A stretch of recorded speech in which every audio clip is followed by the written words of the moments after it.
Hello, we are about to head out to a car show that our town does every month from the spring through October. And it's just like a little fun, people around our town get around and bring their cars out. There's nothing competitive about it. It's just kind of a fun night to check out and see what cars are around the town that we live in. So I thought I would show you, because it's not normally here at my house. It's usually kept in the garage at my parents' house. I thought I would show you the first car that I drove as my daily driver, and it's a 1977 Triumph Spitfire. So let me show you what it looks like. There's a Triumph, and I've got it parked behind the Bug. I've got both of them washed this morning, so they're ready to go. But I was gonna mention I have two yellow convertibles, and it was not intentional to collect yellow convertibles. The Bug, if you've watched my videos before, I mentioned that is the original paint job, and since it was in such good condition, we liked to go ahead and keep it because we liked all the patina on it and the character it gave. So this is the original only paint job that's ever been on the Bug. And then the Triumph, it has been repainted. We repainted it about 15-16 years ago, and it was originally that exact color, and I wanted to keep it the original color. So it just so happens that they both happen to be originally yellow. I've had this car for a lot longer, and then when this came along, just decided not to paint it. I have it parked in the shade right now, so you're going to see the shade of the trees and everything, shadows casting on it. But this was the original color. I can't remember what color this is called. I'll try to find it and leave in the description below if I can find it. So we went with the original color. The one thing that we could not find that was original to the car when we got it was a pinstripe that ran down the side, and it actually was 3 stripes. It was a red, white, and blue, and then down here on the back fender it said Spitfire.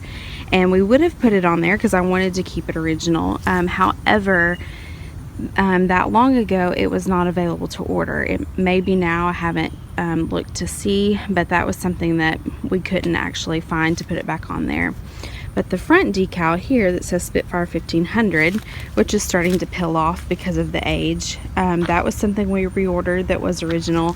And then there's a decal on the trunk that you'll see in a minute that we also put back on. When these cars were imported into the United States, it was required that they put these bumpers on the front and on the back. It was a safety issue that they required. I don't love them, and whenever I look at these cars over in Great Britain, they don't have these a lot of times that I see online. So we weren't able to remove the ones from the front, but we were able to remove the ones from the back, and it looks a lot better. So you'll see that when we go to the back of the car. But it does have, this is the original grill on the front. I just wish, we could take those off, but not a big difference.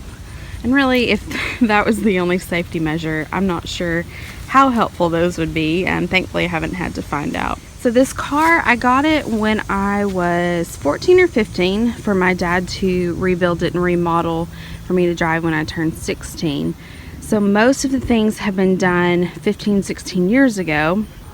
A few things have been done since then, and I'll kind of show you that. But the paint job was done that long ago, and so you can kind of see there's a few spots that have faded and a few rust spots coming up. So in case you wonder, that is the explanation on that. But overall, it really is still in really great condition. This was kept out in the elements until just a couple years ago. It was put in my parents' garage.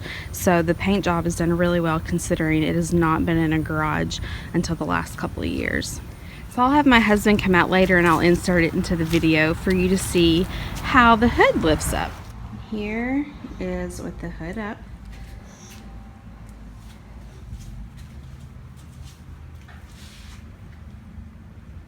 Here's the original rims that we still have on there that say Triumph. And then this would have had a luggage rack on it, but it wasn't on it when I purchased it. And you'll see that's where it would have been attached. So when we ordered one, it was a little bit different size, but I like it, and I think that the luggage rack really polishes off the car, especially since the trunk is flat. I thought it added a lot of character to it. And then here is a decal that we put back on that would have been original. You can see where it started to peel some, and there's a little bit of rust showing. And we'll lift it. And so this is just a little compartment to hold stuff. There's a spare tire that goes in here, and then that's the boot cover. It's a small trunk, but I have squeezed a lot of stuff in there. If you have never seen a Triumph Spitfire before, that is the gas cap. The gas tank runs this way in the car, and you put the gas in right there in the middle. It's interesting and neat. The one downside is that you got to be careful not to let any gas sit, because that is going to mess up the paint job. So if you just be really careful not to get it on the car, and if you do, just make sure to keep a rag in the car with you. And I mentioned this side view mirror earlier. This is the original one, which I think looks a lot better than the other one. This is the outside of the car. It's a lot of fun to drive. It takes curves really well. It accelerates pretty well for an engine its size. And I don't know, it's just a lot of fun to drive. The Bug is fun to drive, but this one has much more of that race car feel when you're driving it, because it just turns so quick and it accelerates a little faster. So I don't know, it's just a lot of fun. All right, we'll open up the door, and here is the inside of the door. This was some vinyl that we replaced at the top, and I'll need to replace it again because it is one of our original things we did, and it's just started to age now. This is the original door panel, the handle to close the door, and then there's to open the door and roll the windows down. That's your air conditioning. And then I'll show you, this is the convertible top, and you can see that it snaps to the frame, and then there's two levers to release it and to push it back.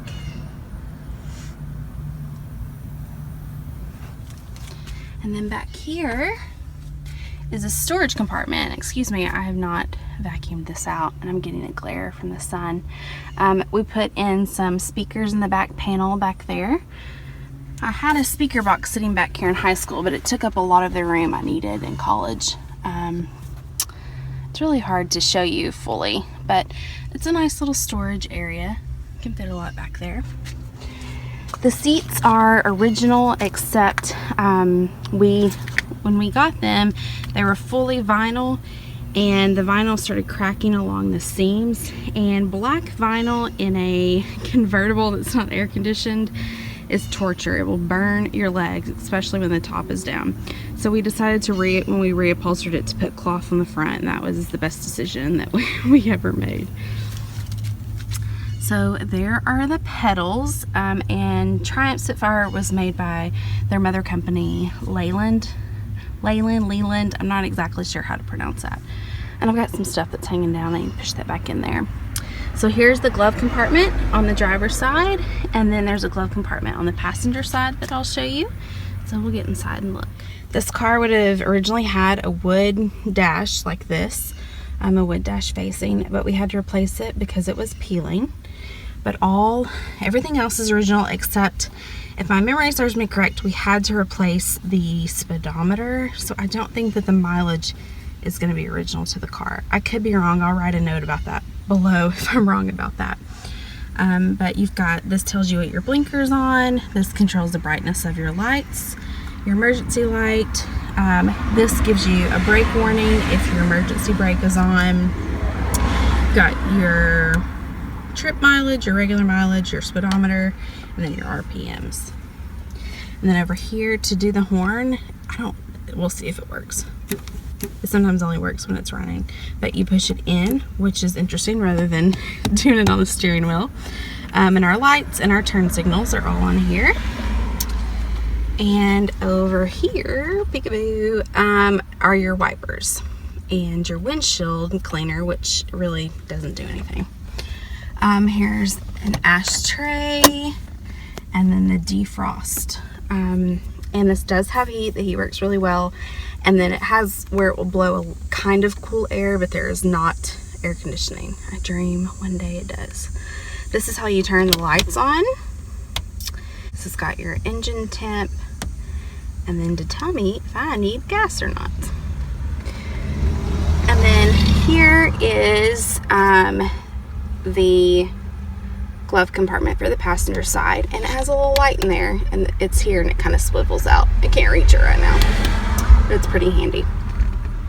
Then your cigarette lighter, and then that was a plaque that was in the car originally, and we put it back in because we thought it was pretty fun. This is a CD player. I got this one. This is not the first CD player I had in here. I think this had a cassette tape player when we bought it. I put in a CD player, and this second one I have. Someone broke into my car and tried to take my CD player out, but this thing is almost impossible to put in and out if you've had to ever install anything and take anything out. So they really messed up the plastic when they were using a screwdriver or whatever they were to pull it out. They were not successful, but they definitely messed this up pretty good. And that was, I think, when I was in college. So that's the interior of the car. It's a small thing, but it's a lot of fun to drive. There's the stick shift. It's your basic first, second, third, fourth. But reverse is pretty unusual. See, let me go into neutral. So to go to reverse, you pull straight up, over, and up. So it's the exact opposite of the Volkswagen, which is down, over, back. This is up, over, up. So anyway, it's a really fun car. I'll try to put some more information on my blog, and I'll link that down below. But I just kind of wanted to show you because a lot of people haven't heard of this car, at least in the area where I live. And it's really fun, and I love it. It's my baby.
Say cheese. Ice cream.